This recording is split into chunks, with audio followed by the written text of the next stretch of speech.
और फिर रही बात अर्निंग की, तो काफ़ी लोगों को ये बात खटकेगी भी लेकिन मैं बोल देती हूँ कि आपको फोटोशॉप आता है फिर भी आप नहीं कमा पा रहे हो जिनको कैनवा आता है वो फिर भी अर्न कर ले रहे हैं, तो अफसोस आपके लिए बुरा लग रहा है मुझे। और आपकी एक स्टोरी भी रही थी शायद, आपका फाइवर पे कोई खराब रिव्यू मिल गया था शायद आपको, तो आपका कोई एक अकाउंट भी डीएक्टिवेट कुछ हो गया था, वो स्टोरी क्या रही थी? ये मुझसे किसी ने क्वेश्चन नहीं पूछा अभी तक तो मैं अभी बताऊँ। आज के एपिसोड में हमने इनवाइट किया है श्रुति को। She is a freelancer on Fiverr and वो अपने क्लाइंट्स को कैनवा की सर्विसेज प्रोवाइड करती हैं, लाइक कैनवा टेम्पलेट्स, कैनवा के पोस्टर्स एंड बहुत सारी चीज़ें। And she is also a YouTuber with 1,50,000 subscribers. And आज हमने उनको इनवाइट किया है और बहुत सारे क्वेश्चंस पूछे। तो अगर आप कोई कॉलेज स्टूडेंट हैं जिसको एक्स्ट्रा अर्निंग करनी है विथ कैनवा, और अगर आपको फाइवर पे अपनी गिग अपलोड करनी है, फाइवर के एल्गोरिदम समझने हैं, then this video is for you. So let's welcome Shruti. Hi Shruti and thanks for accepting our invitation. Thank you for having me. तो बिफोर स्टार्टिंग मुझे थोड़ी तारीफ कर देने दो आपकी, क्योंकि जब मैंने as a graphic designer start किया था तो मैं भी कैनवा पे कुछ ना कुछ बनाती थी, तो मैं आपकी वीडियो ज़रूर देखती थी। एंड डेफिनेटली अगर कोई ग्राफिक डिज़ाइनर होगा तो वो जानता ही होगा आपके लिए कि आखिर श्रुति है कौन। तो अगर फिर भी कोई है जो नहीं जानता है श्रुति कौन है, तो ज़रा आप अपने बारे में इंट्रोडक्शन दे दीजिए। So I am a Canva designer and I've been freelancing for past 3 years. अभी मेरा ग्रेजुएशन इसी साल ख़त्म हुआ है, अब मैं ग्रेजुएट हूँ एक, और right now I am learning UI UX designs. और इसके अलावा मैं एक यूट्यूबर हूँ और इंस्टाग्राम पे भी मैं अपनी एजुकेशनल वीडियोस डालती हूँ।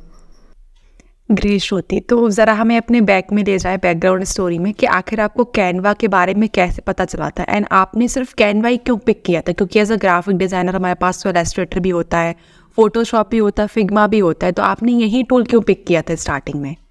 ओके, तो मैंने जब स्टार्ट किया था तब मुझे इतना कुछ पता नहीं था, मैं सच बताऊँ, सब हिट और ट्रायल हुआ।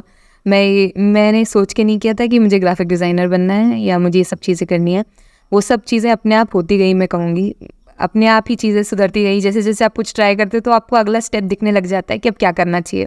तो जब कोविड लगा था तब हम लोग सभी थे घर पे, तो मैं बहुत पहले से, जब मैं 12th में थी तब अमन भैया, आप लोग सब जानते हैं अमन धत्रवाल, तो उन्होंने फ्रीलांसिंग की सीरीज़ स्टार्ट की थी। और मेरा तो 12th पे फोकस था उस टाइम पे काफ़ी ज़्यादा, तो मैंने उस टाइम पे कुछ ट्राई नहीं किया, मैंने थोड़ा अपनी स्टडीज़ पे फोकस करा। लेकिन उसके बाद ये जो गैप आया, ये 2 साल का, जब घर पे थे सब, तब मैंने बोला अब ट्राई किया जाएगा। तो फिर मैंने वो जो सीरीज़ देखी थी, मैंने पूरा देखा हुआ था, किया कुछ नहीं लेकिन देखा पूरा हुआ था।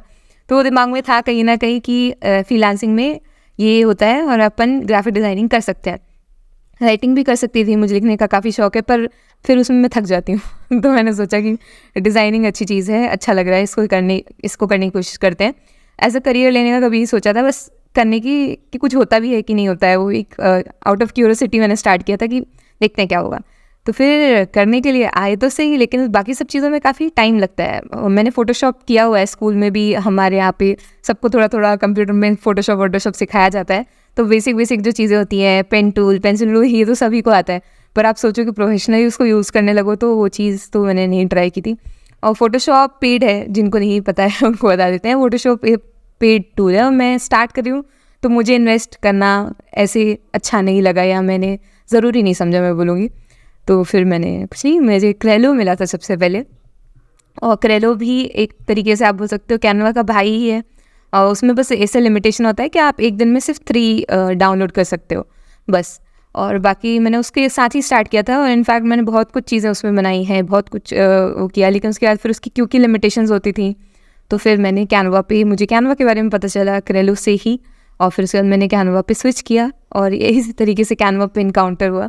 ऐसे कुछ है नहीं कि मुझे इलस्ट्रेशन पसंद नहीं है या ये वो नहीं है, पर मुझे ऐसे लगा कि उस पर पे करना पड़ेगा, ये फ्री में मिल रहे हैं तो उनको ट्राई कर लेते हैं। तो वो ऐसे करते करते उसमें इंटरेस्ट बन गया, फिर मुझे वो सॉफ्टवेयर अच्छे लगने लगे और फिर मेरा स्विच करने का मन नहीं किया। राइट।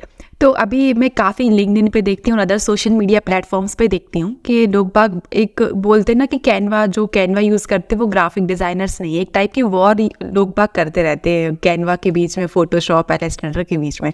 तो आप उन लोगों को क्या कहना चाहेंगे कि जो लोग के मन में ये थिंकिंग है कि कैनवा यूज़ नहीं करना चाहिए? नहीं, ऐसे यूज़ क्यों करना नहीं चाहिए, एक टूल है, आप उसको यूज़ नहीं करोगे तो वो बना ही यूज़ करने के लिए। हाँ ठीक है, आपकी ज़्यादा मेहनत लग रही होती है फ़ोटोशॉप पे, आपको ज़्यादा टाइम देना पड़ रहा होता है फ़ोटोशॉप पे, वो काम शायद कैनवा पे मुझे लगता है जल्दी हो जाता है।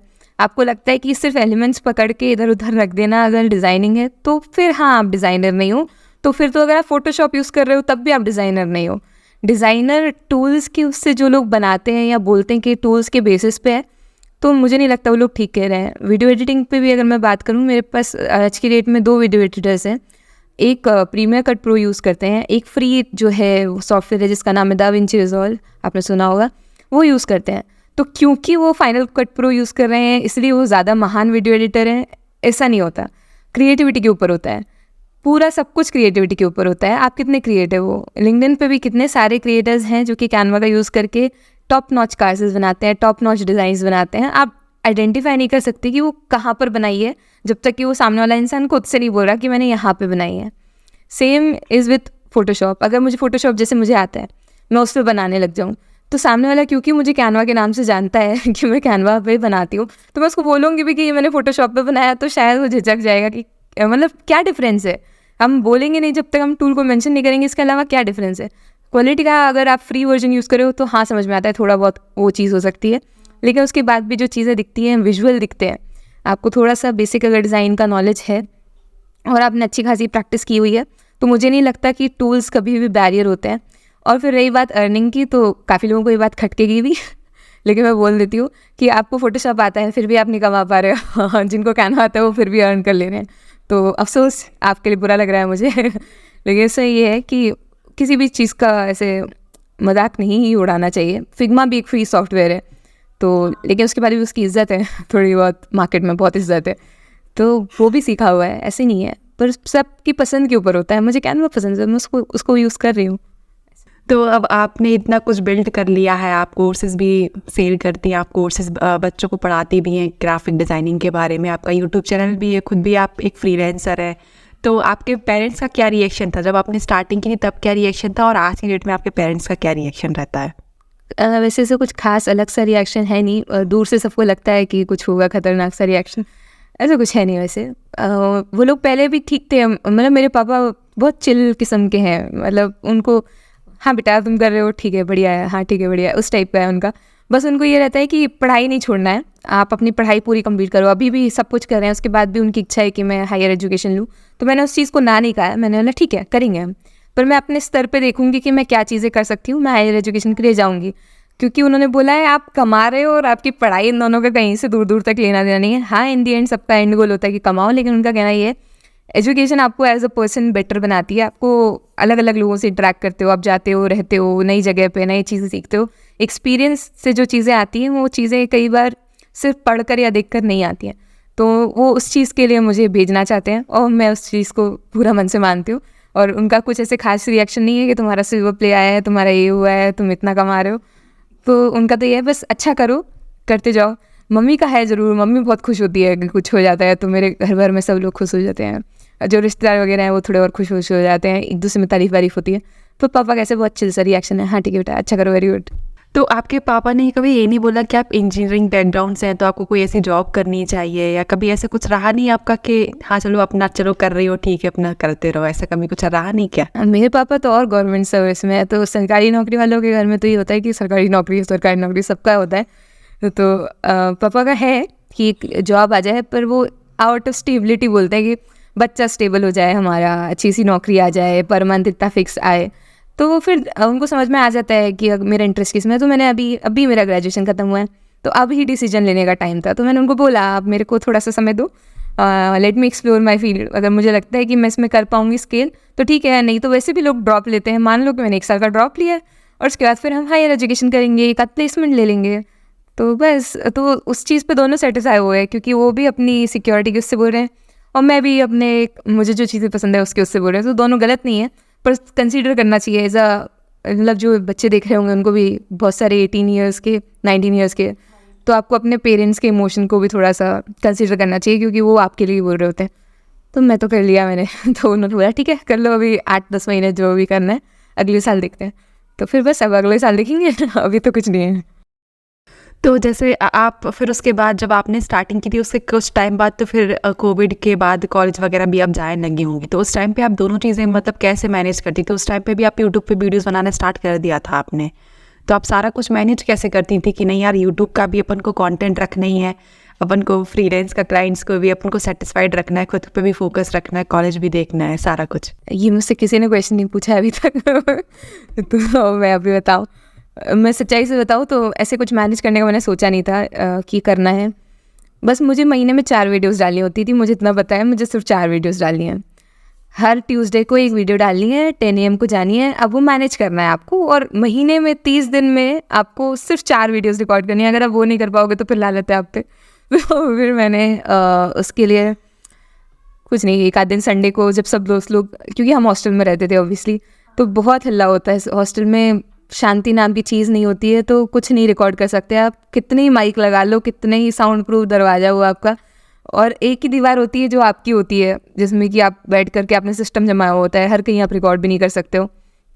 और क्योंकि लाइटिंग्स की प्रॉब्लम थी तो मुझे दिन में ही रिकॉर्ड करना कंपलसरी था, क्योंकि इस तरफ से खिड़की थी तो ऐसे वो आता था, सूरज आता था, तो गजब सा लाइटिंग हो जाता था। तो मुझे लगता था कि इतने टाइम पे हो जाए तो हो जाए। तो मेरे दोस्त जो थे, मेरे 3 रूममेट्स, उन्होंने बहुत वो किया है। हालांकि रूम हम चारों का था, पर मैं उनको बोलती थी कि मुझे रिकॉर्ड करना है, तो हम हल्ला नहीं करेंगे, हम सो जाएंगे, हम कुछ करेंगे, हमें तू कर अपना काम कर। मतलब वो उनको बोलती थी मैं कमरे से चले जाओ, क्योंकि उनके सामने कैसे मैं बोलूँ, दोस्तों के सामने नहीं इतना ये सब कुछ हो पाता, कैमरा में लगा के आप अपने आप में बात कर रहे हो। पर फिर भी 2-4 बार तो ठीक है, फिर उसके बाद आदत पड़ गई थी उनके सामने होने की। वो भी उतना, मतलब फिर बाद में ज़रूर पूछते थे क्या बोल रही थी तू, क्या कह रही थी, पर उन लोगों ने बड़ा सपोर्ट किया बेचारों ने बहुत एडजस्ट किया। इनफैक्ट मेरे जो रूम की दीवार थी तो वो भी मेरे दोस्तों ने मुझे बनवाने में बड़ी हेल्प करी, खुद से प्रिंट लगा के, खुद से चिपका रहे जैसे खुद के चैनल पे जाने वाला वीडियो। तो काफ़ी हेल्प करा उन्होंने। सपोर्ट नहीं होगा तो फिर नहीं हो पाती चीज़ें, क्योंकि आपके पास एक ही कमरा है, वही दिन के 2 घंटे होते हैं, उसी में आपको 4 वीडियोस रिकॉर्ड करनी है, तो फिर कैसे होगा। और दूसरी चीज़ मुझे फ़ायदा ये पड़ जाता है, क्योंकि मैं अपने एक्सपीरियंस बता रही होती थी पहले में, कि मुझे मेरा ऑर्डर कैसे मिला, मुझे ये कैसे हुआ, मेरा वो कैसे। तो उसमें क्या स्क्रिप्ट लिखोगे आप, उठ बैठो और बोलना शुरू हो जाओ, जैसे मैं अभी बोल रही हूँ। इसके लिए मैं क्या प्रिपेयर करूँ अभी, तो मैं तो बिंदास बोलते जाती थी, तो 4 वीडियोस बन जाते थे, और बस उसके बाद आराम से जब टाइम मिले कॉलेज में या कहीं पे भी, तो एडिट करो, अपलोड भी बारी कर देते थे हम। हमारे यहाँ पे नेटवर्क का थोड़ा इशू था। और ऑर्डर्स के लिए मैं सुबह उठ जाती थी 4 बजे।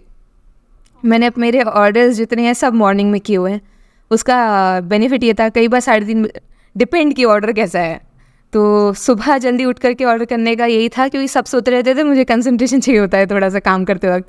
और मेरे जो क्लाइंट्स हैं वो US वगैरह के हैं, तो उस टाइम पे उन लोगों से थोड़ा सा कनेक्टिविटी हो जाती थी, तो बातचीत हो जाती थी कि ये चीज़ें। तो मैं जितनी जल्दी कर पाती थी, वो 2 घंटे मेरे दिन के जो सुबह के होते थे, वो यही होता था कि मुझे ऑर्डर करना है, देना है, ऑर्डर करना है, देना है, क्योंकि फिर दिन भर पता नहीं चलता था कि कहाँ चला गया। तो मैंने इस तरीके से मैनेज किया, और वो इसलिए भी हो गया क्योंकि मुझे मज़ा आता था उस टाइम पे करने में, कि काम हो गया चलो हटाओ। तो मैंने ऐसे कभी टेंशन लेके नहीं किया। अब मुझे टेंशन ज़रूर होता है, अब कम काम है, लेकिन उसके बाद भी ऐसे होता है कि नहीं कर पा रहे हो आप उतनी चीज़ें। तो मुझे ऐसे लगता है जब आपके पास बहुत सारी चीज़ें होती है तब आप बेटर परफॉर्म करते हो। हाँ, तो जैसे अभी जो लोग बिगिनर्स होंगे, जिनको फाइवर के बारे में नहीं पता, कैनवा के बारे में भी नहीं पता, फाइवर की एल्गोरिदम के बारे में भी नहीं पता है, तो आप उनको कैसे शॉर्ट में समझा देंगे फाइवर के एल्गोरिदम, जो वो यूज़ कर सकते हैं, जो इवन आज के टाइम पे 2024 में भी वो फॉलो कर सकते हैं, एंड वो भी आपके जैसे ऑर्डर दे सकते हैं, आपके जैसे वो भी दूसरों के चैनल पे पॉडकास्ट पे आ सकते हैं फिर?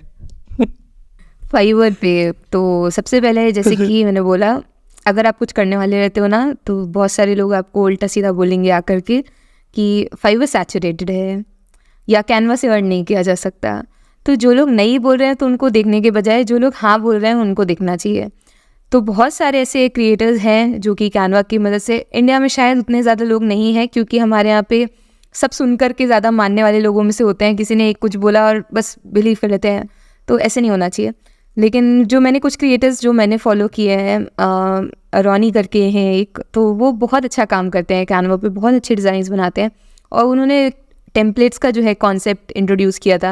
मैंने पहली बार सुना था कि अच्छा ये चीज़ें होती हैं, तो इससे भी अर्न किया जा सकता है, ये चीज़ें खरीदी जाती हैं, ये डिजिटल प्रोडक्ट के अंदर आता है। तो आप नई नई चीज़ें तभी जान पाते हो, और उस एक पर्टिकुलर टूल के और कैसे कैसे आप मोनेटाइज कर सकते हो आपको तभी पता चलेगा जब आप उस तरीके के लोगों से जुड़ोगे। इसके अलावा जिनको लगता है कि कैनवा सिर्फ इतना ही है, तो अगर आप अच्छा सीख जाते हो तो कई लोग ऐसे होते हैं जिनको कुछ अच्छा काम करना है पर वो हर बार पे नहीं कर सकते, वो वन टाइम पे करेंगे आपको और सीखेंगे आपसे। तो मैंने अभी लिंक्डइन पे ही देखा था, तो काफ़ी सारे लोग वर्कशॉप चला रहे हैं। मैंने नहीं चलाया कैनवा का वर्कशॉप, लेकिन वो लोग चला रहे हैं और अच्छा खासा प्राइस है, $99 है 2 डेज़ का वर्कशॉप का प्राइस। तो ऑब्वियसली वो जो उनके यूके के हैं क्लाइंट्स हैं या यूके की उनके टारगेटेड ऑडियंस है, तो उनके लिए $99 उतनी कोई बड़ी बात नहीं है, पर हमारे लिए है $100, वही 8,000 रुपये बन जाते हैं तो एक इंसान से। तो ऐसे कितने लोगों ने इनरोल किया होगा, तो उनका तो 2-3 महीने का खर्चा निकला है। तो वही चीज़ होती है कि आपको देखना पड़ेगा कि आप कैसे मोनेटाइज कर सकते हो, क्या क्या प्रोबेबिलिटीज़ हैं, क्या क्या चांसेस हैं, कितना आप कितनी जल्दी सक्सेस हो जाओगे उस चीज़ में, कितना टाइम लगेगा, वो सब एनालाइज करके स्टार्ट कर सकते हो। तो ये तभी होगा जब आप बाकी लोगों को देख लोगे। अब रही बात फाइवर की, तो फाइवर पे भी सेम चीज़ है। जो लोग काम कर रहे हैं तो उन लोगों ने एजेंसी भी बिल्ड कर रखी है बहुत बड़ी बड़ी, और वो वहाँ पर फाइवर को 20% देने के बाद, अपनी टीम को कुछ परसेंट देने के बाद, उसके बाद भी उनके पास अच्छा खासा प्रॉफिट बच जाता है।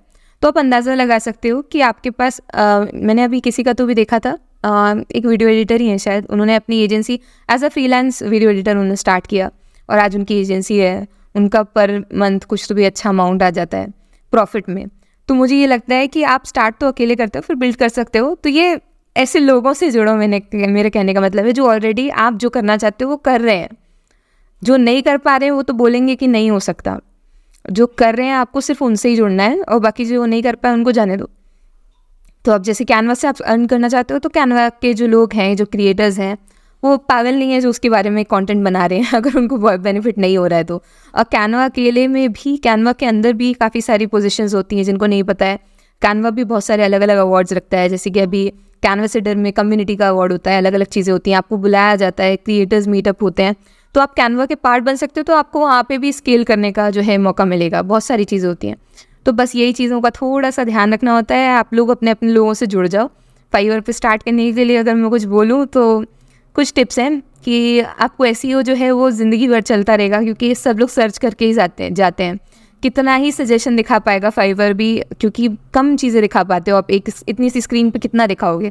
तो इसके लिए आपको क्या करना पड़ेगा कि एसईओ सीखना पड़ेगा थोड़ा सा। और एसईओ उतना कुछ टफ नहीं होता जितना लोग बताते हैं, बस शब्दों का खेल रहता है। आप देखो कि इस पर सर्च वॉल्यूम ज़्यादा है, कंपटीशन कम है, उस कीवर्ड को यूज़ करो, उसको ही, उसके जो कुछ ऐसे कीवर्ड्स होते हैं जो ज़्यादा लोग सर्च करते हैं, उन पर कंपटीशन भी ज़्यादा है, तो उनको थोड़ी सी चतुराई से अपने डिस्क्रिप्शन में यूज़ करना होता है, ताकि, क्योंकि ऐसा नहीं है कि आपने लो कीवर्ड यूज़ किया तो आप सिर्फ उसी पे रैंक करोगे, आप हर कीवर्ड पे रैंक कर सकते हो। बस ये होता है कि नंबर ऑफ़ इंप्रेशंस कम हो जाते हैं। तो थोड़ा सा एसईओ के बारे में जान लेने के बाद आप स्टार्ट कर सकते हो। मेरे हिसाब से आज के डेट में फाइवर पे सिर्फ 2 चीज़ें ही हैं जो सबसे इम्पॉर्टेंट हैं। एक है फाइवर का एसईओ और दूसरा है कि आपकी गिग की इमेज, दैट्स इट। और इसके बाद आराम से थोड़ा सा टाइम देना होता है। ऑब्वियसली प्लेटफॉर्म को समझने में समय लगता है कि आपकी गिग को कहाँ पोजीशन किया जाए, कहाँ पे दिखाया जाए, किस तरीके के लोग जो है अट्रैक्ट होंगे उस चीज़ से, क्योंकि इन दी एंड फाइवर का खुद का भी बेनिफिट है कहीं ना कहीं। वो आपसे 20% ले रहा होगा तो वो खुद भी चाहता है कि आपको ऑर्डर्स मिले। तो ये माइंडसेट के साथ आपको जाना होगा उधर पे। तो जब आपने स्टार्टिंग की थी फाइवर पे और इवन अभी आप अभी भी फाइवर पे ही हैं, तो आपको कुछ डिफरेंस दिखता है कि पहले ये चीज़ कम थी, अभी ये चीज़ ज़्यादा हो रही है, या हर चीज़ आपको सेम ही लगती है फाइवर पे? आप काफ़ी लंबे समय से हैं तो फाइवर पे बहुत सारी चीज़ें चेंज हुई हैं, बहुत सारी नई कैटेगरीज इंट्रोड्यूस हुई हैं, बहुत सारी सब कैटेगरीज आई हैं जो पहले नहीं थी। अभी जैसे एआई का भी एक कैटेगरी आ गया है, तो अगर आप उसमें इंटरेस्टेड हो तो उसके लिए भी बहुत सारे एआई के सर्विसेज लोग ऑफर कर रहे हैं। तो लोग बोलते हैं कि एआई आ गया हमारी जॉब ले लेगा, नहीं, एआई को भी तो कोई ना कोई यूज़ करेगा ही। तो अगर आपको आता है तो आप उसकी भी सर्विसेज जो है सेल कर सकते हो। तो बस यही चीज़ है कि ये थोड़ा सा देख लो कि आपकी नीश कहाँ पे बैठ रही है, आप कहाँ पे ज़्यादा अच्छा कर पाओगे, और उसके बाद उसमें कर सकते हो। बहुत सारी नीशेज़ इंट्रोड्यूस हुई हैं फाइवर में। कुछ फंक्शंस थे जो पहले थे अब नहीं है, जैसे कि पहले एक बायर रिक्वेस्ट का ऑप्शन था, अब वो नहीं है, उसकी जगह मैच द ब्रीफ करके एक ऑप्शन आया है। तो इस तरीके से कुछ चेंजेस हुए हैं, वो आपको एल्गोरिदम और नोटिफिकेशंस ईमेल्स के थ्रू खुद ही पता चल जाता है, आपको सिर्फ पढ़ना होता है थोड़ा सा। तो अब नेक्स्ट क्वेश्चन हम क्लाइंट्स की तरफ पढ़ते हैं कि जब आपने स्टार्टिंग की थी और इवन अभी भी आपको सबसे मोस्ट इंटरेस्टिंग और जिससे आपको मज़ा आ गया हो जो ऑर्डर कंप्लीट करके, तो वो ऑर्डर कौन सा रहा है और उसके ज़रा डिटेल में बताओ, उसको आपको प्राइस कितना मिला था और मज़ा क्यों आया आपको वो ऑर्डर करने के बाद? मज़ा तो मुझे वैसे सारे ऑर्डर्स में आता है। मेरे एक क्लाइंट हैं जिनका नाम है बेलो, तो वो मेरी सबसे पहले की क्लाइंट्स हैं। हम लोग अभी 2.5 साल हो गए हम लोग को साथ में काम करते हुए, तो मेरा बहुत लॉन्ग टर्म रिलेशनशिप जो है वो हो चुकी है, इस्टेब्लिश हो चुकी है। तो उन्होंने मुझे कांटेक्ट किया था। सबसे पहले उनको वो बनाने थे, इंस्टाग्राम के पोस्ट बनवाने थे, उसके लिए उन्होंने मुझे कांटेक्ट किया था। मैंने बना करके दिए। फिर उन्होंने बोला आप स्टोरीज़ बनाते हो क्या? तो मैंने बोला हाँ। फिर उसके बाद इस तरीके से आप पिंटरेस्ट के पिन बनाते हो क्या? मैंने बोला हाँ। तो ऐसे ऐसे करते करते ये बनाते हो वो बनाते हो, तो वो इतनी सारी चीज़ें हो गई। और कुछ कुछ चीज़ों की मेरे पास गिग्स नहीं थी, मैं सच ही बोलूँगी, लेकिन क्योंकि उनकी डिमांड थी और आप एज अ न्यू भी 7 गिग्स बना सकते हो, तो फिर मैंने उनको जो चाहिए उसकी एक गिग, फिर उनको जो चाहिए उसकी एक गिग, उनको जो चाहिए एक गिग, तो ऐसे कर करके गिग्स बनाए और सब पे एक एक दो रिव्यूज़ जो है हमको मिल गए थे उनके कारण। फिर उसके बाद एक बहुत अच्छा पुश मिल जाता है। अगर आप अपने पहले क्लाइंट को खुश करने में कामयाब होते हो तो फिर आपको बहुत अच्छा कहना चाहिए एक संबंध बन जाएगा आपका उनसे। आप उनसे ना केवल उस प्लेटफॉर्म पे कनेक्टेड रहोगे, जैसे अब मैं उनसे उनकी वेबसाइट पे भी कनेक्टेड हूँ। मतलब उन्होंने मुझे बताया था कि मेरी वेबसाइट है, वो अबेकस पढ़ाती हैं, she is a teacher, US में है वो। और फिर जैसे मैंने अपनी KDP पे एक बुक लॉन्च की थी किड्स के लिए, तो फिर मैंने उनको वो लिंक शेयर किया, उसी दिन उन्होंने 2 कॉपीज़ ऑर्डर करी। तो और फिर उसके बाद उन्होंने अपने बच्चों के साथ उनकी फ़ोटो भी भेजी वो बुक की। तो मेरे लिए बहुत बड़ी बात है, क्योंकि आप एक क्लाइंट वाले जो रिलेशनशिप से ना सीधा ऐसे थोड़ा फ्रेंड्स वाले उस पर आ जाते हो। फिर उनको कुछ लगता है कि आप ये भी करते हो, तो किसी को पूछने के पहले एक बार मुझे पूछ लेती हैं, क्योंकि वो भी अब मेरे साथ इतने सामने से काम करिए तो कंफर्टेबल है, अच्छा लगता है उनको। मैंने अभी बीच में यूट्यूब के SEO की सर्विसेज के लिए उनको बोला था, उनका चैनल था, तो उन्होंने बोला ठीक है तुम ट्राई कर सकते हो। तो बिना किसी सोशल प्रूफ के भी वो मुझे ट्रस्ट करने के लिए रेडी हो गई थी, क्योंकि वो ट्रस्ट हमने ओवर द ईयर्स बिल्ड किया था साथ में। कुछ चीज़ें ऊपर नीचे होती थी, ऑर्डर कंप्लीट भी हो जाता था, उसके बाद भी मैं उनको कि ठीक है मैं कर देती हूँ, मैं करके देती हूँ। 2 महीने बाद भी मैं उनके कुछ कुछ काम ऐसे भी करके दे देती कि चलो ठीक है। तो वो एक थोड़ा सा ऐसे परस्परता वाला व्यवहार हो गया था कि कर देते हैं, हम आपका कर देते हैं, ठीक है चिंता मत करो, ऐसा वाला। और आपकी एक स्टोरी भी रही थी शायद, आपका फाइवर पे कोई खराब रिव्यू मिल गया था शायद आपको, तो आपका कोई एक अकाउंट भी डीएक्टिवेट कुछ हो गया था, वो स्टोरी क्या रही थी? वो स्टोरी हम जब स्टार्ट किए थे ना तब की थी वो हाँ। स्टोरी। सब लोगों के साथ ऐसे कुछ कुछ हो जाता है जब वो स्टार्ट करते हैं, तो मेरे फाइवर साथ पे तो बहुत होता है लोगों के साथ। हाँ। तो क्योंकि मैंने बोला ना लोगों को बहुत पैसा कमाने की जल्दी होती है, और आपने $5 ही कमाए और अब आप इसके बाद आपको 2 करोड़ कमाने हैं, तो वही कुछ सीन हुआ था। तो मेरे को भी ऐसे ही लगा था स्टार्टिंग में, अब नहीं लगता है, अच्छा है नहीं लगता है। पर पहले उस टाइम मुझे लगा था कि एक ऑर्डर आया था 5 स्टार का, तो फिर उसके बाद खुशी इतनी थी कि मुझे लगा कि अब और ऑर्डर्स आएंगे तो अपन एक नई सी गिग बनाते हैं। और भगवान की दया से उस पर भी ऑर्डर आ गया मुझे। वो बिजनेस नेम सजेशन वाली एक गिग थी कि मैं आपको नेम सजेस्ट करके दूंगी, प्लस कुछ तो भी और चीज़ थी, अब मुझे याद भी नहीं आ रहा है, बहुत समय हो गया उसको, लेकिन बिजनेस नेम से रिलेटेड थी वो, मुझे इतना पता है। तो मैंने उनको बोला था कि मैं सजेस्ट करके दूंगी, तो उन्होंने अपना वो दिया, तो मैंने नाम वाम सजेस्ट करके दिए, उन्होंने रिव्यू नहीं दिया। तो फिर मुझे लगा कि यार रिव्यू क्यों नहीं दिया, फिर रिव्यू देना चाहिए। तो फिर 3-4 बार 5 बार हमने उनको मैसेज कर दिया रिव्यू वाला चीज़। तो आप किसी को बग करते हो बार बार तो बहुत इरिटेटिंग होता है। तो फिर उन्होंने जो है क्या था, फिर गुस्सा निकाल दिया, उन्होंने शायद 1 स्टार 2 स्टार रिव्यू दिया था।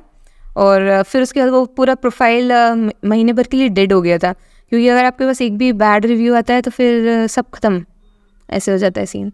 आपके पास बहुत सारे अच्छे रिव्यूज़ हो, फिर 3-4 भी अगर बैड रिव्यूज़ आ जाते हैं तो फ़र्क नहीं पड़ता, लेकिन आपके पास एक ही रिव्यू था, उसके बाद एक इतना बुरा रिव्यू आ गया तो वो सब डिस्टॉर्ट हो गया। तो 2.8 कुछ तो भी रेटिंग चली गई थी 5 स्टार से, फिर कौन ही ऑर्डर देता, मैं खुद नहीं देती। तो फिर मैंने उस अकाउंट को डीएक्टिवेट कर दिया था, सोचा था कि अब नहीं करेंगे, फ्रीलांसिंग सब फालतू है। लेकिन उसके बाद फिर कोविड एक्सटेंड हो गया था, तो फिर मैंने दोबारा से रीस्टार्ट किया था, फिर चीज़ें जो सीखी तो फिर उसके बाद अभी तक वो चल रहा है अकाउंट अच्छा खासा।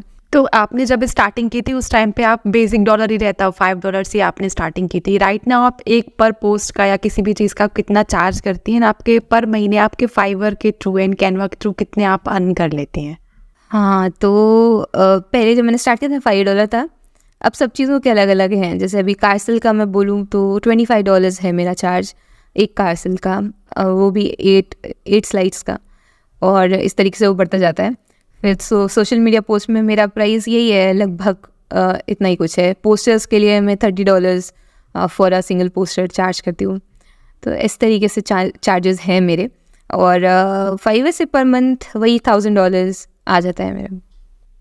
तो आपका किसी महीने सबसे हाईएस्ट आपने कितना अर्न किया है थ्रू फाइवर एंड कैनवा? एक बार गया है मेरा 2.5 लाख गया था शायद, ₹2.5 लाख गया है मेरा, एक बार हाईएस्ट गया है सब कटने पिटने के बाद, और जनवरी में जाता है सबसे ज़्यादा। तो अभी आने वाला है अगले साल, और इस साल में जनवरी में मेरा सबसे हाईएस्ट गया था। अब ये नेक्स्ट मंथ जो है वो मेरा पैसे कमाने का मंथ रहता है तो उसमें आप बहुत तोड़ के काम करो, ऐसा होता है। ऐसा क्या होता है कि जरूरत क्रिसमस का टाइम होता है, आई थिंक न्यू ईयर का टाइम होता है, इसलिए या कुछ और रीज़न होता है ज़्यादा मिलने का? पता नहीं, नए साल में सबको जोश चढ़ता है कि हम कुछ ना कुछ नए अनाउंसमेंट्स, सबको ही कुछ ना कुछ हाँ, ऑफर्स, कोई डील्स आ रही discounts हैं, वगैरह। कुछ हो रहा है, तो इसके लिए भी होता है। और फिर नए साल में सबको लगता है कि हम अब मैनेजमेंट बिठा लेंगे, तो कोई आपको सोशल मीडिया के लिए जो है हायर करेगा कि हम आपको पर मंथ का ही आपको पूरा इतना देंगे, इसमें ये चीज़ है, आप इसका मैनेजमेंट जमाओ। या फिर कई बार ऐसे होता है कि कई सारे क्रिएटर्स भी मेरे साथ जुड़े हुए हैं फाइवर पे, यहाँ के नहीं है ऑब्वियसली, तो वो लोग फ्री बीज ऑफर करते हैं, जैसे ई बुक्स हैं तो वो ऑफर करेंगे, तो फिर ई बुक के लिए वो आपको पे करेंगे, कि पेजेस पे डिपेंड करता है फिर उस पर, तो जितने ज़्यादा पेजेस उतना ज़्यादा प्राइस, तो फिर ई बुक्स के लिए पे करते हैं। कई लोग ऐसे होते हैं कि भाई अब एटसी पे जिन लोग अपना, मतलब एटसी के काफ़ी सारे क्रिएटर्स हैं, तो उन लोगों को कैनवा की टेम्पलेट्स चाहिए होती है जो कि वो सेल कर पाएँ, तो वो बंडल्स बनवाते हैं आपसे, और बंडल्स में काफ़ी अच्छा इनकम आपका हो जाता है, क्योंकि वो आपको वन टाइम पे कर रहे होंगे पर उससे वो मल्टीपल टाइम्स अर्न कर रहे होंगे, तो उनको भी वो अखरता नहीं है एक बार आपको ज़्यादा पैसे देना। तो वो टाइम ऐसे होता है ये दिसंबर जनवरी वाला कि आप बहुत पैसा कमा सकते हो, बहुत। हाँ, और उन लोगों को जल्दी काम करवाना है तो स्पीड चाहिए होती है, बस जल्दी काम करो, पैसे लो, अच्छा काम दो, ख़त्म। तो श्रुति, जैसे अभी आप कैनवा की सर्विस प्रोवाइड करती हैं, तो ऐसी और क्या क्या सर्विसेज कोई स्टूडेंट हो या कोई जो कैनवा की सर्विसेज प्रोवाइड करना चाहता है, तो वो क्या क्या सर्विसेज प्रोवाइड कर सकता है जिससे वो मोनेटाइज करके वो पैसे अर्न कर सकता है? लाइक आपने बताया था कि टेम्पलेट सेव कर सकते हैं हम, सोशल मीडिया के पोस्ट वगैरह तो बना के दे ही सकते हैं, तो और ऐसी और क्या क्या चीज़ें हो सकती है जिससे वो ये मोनेटाइज करके वो अर्न कर सकते हैं पैसे? मैं सच बताऊँ तो जितनी चीज़ें कैनवा पे आप बना सकते हो आप सबको सेल कर सकते हो, बस आपको सही लोग ढूंढने हैं जिसको वो चीज़ चाहिए होगी। अब जैसे मैंने बोला कि मैं ई बुक्स बनाती हूँ, तो मैं हर किसी को लेकर के जाऊँगी, कॉफ़ी शॉप ओनर, उसको बोलूँगी ई बुक, तो क्या करेगा बेचारा। तो हमें उन लोगों को ढूंढना है जिनको उस चीज़ की ज़रूरत पड़ी होगी। अब फाइवर पे तो आप ढूंढ नहीं सकते हो, फाइवर पे लोग आपको ढूंढते हैं, लेकिन कुछ और प्लेटफॉर्म्स हैं जैसे लिंक्डइन है, तो वहाँ पे आप अपनी टारगेटेड ऑडियंस से कनेक्ट हो सकते हो। तो मेरा मानना यही है, बस अपना सर्विस डिसाइड कर लो कि आपको क्या देना है, 2-3 फ्रीलांसिंग प्लेटफॉर्म्स ट्राई कर लो। अब मेरे लिए फाइवर ने काम किया, हो सकता है किसी के लिए अपवर्क काम कर जाए। अपवर्क के भी काफ़ी फैंस हैं जो फाइवर को नहीं पसंद करते हैं, उनको लगता है वो $5 प्लेटफॉर्म है, बट नहीं है ऐसा। और आप लिंक्डइन ट्राई कर सकते हो, लिंक्डइन पे तो काफ़ी मैं कहूँगी सबसे ईजीएस्ट प्लेटफॉर्म है टू ग्रो। जो भी सर्विस देनी है बस आपको करने में मज़ा आना चाहिए। अब हर जगह पैसा नहीं देखा जाता वैसे तो, लेकिन एक चीज़ बताऊँ तो थैंक यू कार्ड की एक सर्विसेज हैं, हाँ बहुत सारे लोग प्रोवाइड करें, मैं भी करती हूँ, तो बहुत सारे लोग प्रोवाइड कर रहे हैं, पर उसमें ज़्यादा स्कोप नहीं है स्केल करने का। मतलब अब $10 का, $20 का, $30 का, ज़्यादा से ज़्यादा $50 का, इससे महंगा थैंक यू कार्ड आप नहीं बेच सकते हो ऑब्वियसली। तो मैंने भी $30 तक का तो बेचा हुआ है थैंक यू कार्ड, तो काफ़ी लोग उस चीज़ की सर्विसेज प्रोवाइड कर रहे हैं और काफ़ी ऑर्डर्स आते हैं इस नीश में भी। तो ये फाइवर की बात हुई। अब लेकिन थैंक यू कार्ड्स को लेकर के आप लिंक्डइन पे जाओगे तो फिर कैसे आप उसकी टारगेटेड ऑडियंस ढूंढोगे? तो बस अपनी सर्विस के हिसाब से और आपको ढूंढना पड़ेगा कि किस प्लेटफॉर्म पे आप जा कर के सेल कर सकते हो। और क्योंकि अभी कंपटीशन ज़्यादा है सब जगह पर ही, एक जगह पर नहीं, और हर फील्ड में कहीं पे भी कम नहीं है, तो हम क्या कर सकते हैं, अपनी 2 स्किल्स को मर्ज कर सकते हैं और कुछ अच्छा सा ऑफ़र कर सकते हैं जिसको कि सामने वाला डिनाई ना कर पाए। अब जैसे कि सोशल मीडिया की पोस्ट आप ऑफ़र कर रहे हो, तो इसके साथ आप मैनेजर की जो मैनेजिंग की सर्विसेज हैं वो भी उसमें इंक्लूड कर दो, तो सामने वाले का भी वजन हल्का हो जाएगा और वो भी आपको ज़्यादा पे कर पाएगा और आप भी उससे ज़्यादा पैसा ले पाओगे और अच्छी सर्विसेज भी दे पाओगे। तो ये चीज़ हो जाती है। तो 2-3 सर्विसेज इसे मर्ज कर दो और फिर ऑफ़र करो। तो अभी राइट नाउ आपके अकॉर्डिंग, जैसे आपने स्किल्स की बात की थी, तो स्किल्स को मर्ज कर सकते हैं, तो अभी आपके अकॉर्डिंग अभी जैसे ग्राफिक डिज़ाइनर का बीच में बहुत बूम चला था कि ग्राफिक डिज़ाइनिंग बहुत पैसा है, ये है वो है, तो सब लोग ग्राफिक डिज़ाइनिंग में चले गए, वीडियो एडिटिंग में चले गए। तो अभी राइट नाउ आपके हिसाब से क्या ऐसी स्किल है जिसमें अभी थोड़ा सा कंपटीशन कम है, अगर कोई जाता है तो वहाँ कुछ साल बाद वो स्किल रिड्यूस में वापस मतलब कर लेगा वो इसकी? मुझे पता नहीं क्यों वीडियो एडिटिंग काफ़ी फैसिनेटिंग सा लगता है। मुझे ऐसे लगता है कि सबको ही चाहिए वीडियो एडिटर, सबको ही। मतलब आपको इसके लिए ऑडियंस ढूंढनी नहीं पड़ेगी, आपको अपने क्लाइंट ढूंढने नहीं पड़ेंगे, आपको आपके सामने है, आप हर किसी को पिच कर सकते हो उस कहना चाहिए सर्विस के लिए। बाकी में थोड़ी मेहनत भी लग जाएगी, क्योंकि इन दी एंड आपकी स्किल कितनी भी अच्छी हो, आपको कितना भी अच्छा कुछ आता हो, आपके उस क्लाइंट नहीं है तो फिर आप कैसे पैसे कमाओगे? क्लाइंट चाहिए, और क्लाइंट इतने हैं इस वाली नीश में कि आप अंदाज़ा नहीं लगा सकते हो। हाँ, फिर आप एक-एक इंसान को मत पिच करो। फिर अगर जैसे आप किसी छोटे क्रिएटर को कर रहे हो तो उस हिसाब से आपके प्राइजेज़ वेरी करने चाहिए, और अगर उसको सूटेबल लगता है तो फिर वो आपको करेगा। अगर आप अपने इनिशियल टाइम में हो तो आप हाँ ज़रूर किसी ऐसे क्रिएटर को ज़रूर टारगेट कर सकते हो जो कि अपने खुद के ग्रोइंग फेज़ में हो, और उसके बाद आप उसके साथ साथ ग्रो कर सकते हो। अगर मैं वीडियो एडिटर होती तो मैं ऐसे करती। और इसके अलावा अभी तो डिज़ाइनिंग में सब कुछ सीख सकते हो आप। मुझे पर्सनली डूडल करने वाले लोग काफ़ी पसंद आते हैं, जो डूडल करते हैं। डूडल प्रोक्रिएट आपने नाम सुना होगा, तो प्रोक्रिएट एक्सपर्ट्स जो होते हैं ग्राफिक डिज़ाइनिंग के अंदर ही आता है वो। पर इलस्ट्रेशन का काफ़ी ट्रेंड है। लोगों को लगता है कि AI चीज़ जो है रिप्लेस कर देगी, बट स्टिल जो इलस्ट्रेटर्स बनाते हैं, जो प्रोक्रिएट पे बनाते हैं या AI उस पर ही बनाते हैं, मैं कह रही हूँ एडोबी पे, तो उनके इलस्ट्रेशंस होते हैं, उनकी बात ही अलग होती है। वो बहुत खूबसूरत बनाते हैं, बहुत ही खूबसूरत, बहुत डिटेल्ड बनाते हैं। आप बहुत सारे उसमें चीज़ें चेंजेस करा सकते हो। तो मुझे वो पर्सनली वो चीज़ बहुत पसंद है। बस उसमें बहुत मेहनत है, बहुत टाइम लगता है सीखने में, बहुत पेशेंस चाहिए आपको, बहुत बारीकी का काम होता है। तो ये कुछ नीशेज़ है, वो अपने इंटरेस्ट के ऊपर। अब मैं ये सब कुछ बता रही हूँ तो ये मुझे पसंद है तो मैंने इनके बारे में बात कर दिया, और मुझे भी यही चीज़ें दिखेंगी, इनकी ये एड्स दिखेंगी क्योंकि ये मेरा पर्सनल इंटरेस्ट है। हो सकता है आपका कोडिंग में इंटरेस्ट हो, कोडिंग काफ़ी अच्छी चीज़ है। अब तो अमन भैया का चैनल भी है, उस पर तो उन्होंने सब कुछ फ्री में ही सिखा रखा है, तो वहाँ से सीख सकते हो। श्रद्धा दी सिखाती है, उनका चैनल।